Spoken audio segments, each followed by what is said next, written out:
ایک حدیث میں رسول کریم صلی اللہ علیہ وسلم کا یہ ارشاد مروی ہے جو ہمیشہ یاد رکھنا چاہیے کہ اگر میں کسی دکھی انسان کو کہ دکھ کو دور کر دوں، کسی بھی طرح اس کے دکھ کو دور کر دوں، تو میری اس مسجد یعنی مسجد نبوی میں مجھے 1 مہینہ اعتکاف کرنے سے زیادہ افضل ہے۔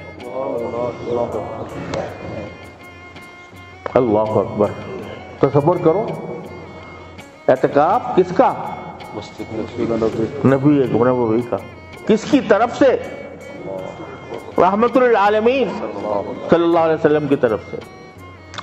اور فرماتے ہیں کہ 1 مہینہ میں اس مسجد نبوی میں اعتکاف کروں، اس سے زیادہ میں افضل اور بہتر سمجھتا ہوں کہ کسی دکھی انسان کا دکھ دور کر دوں۔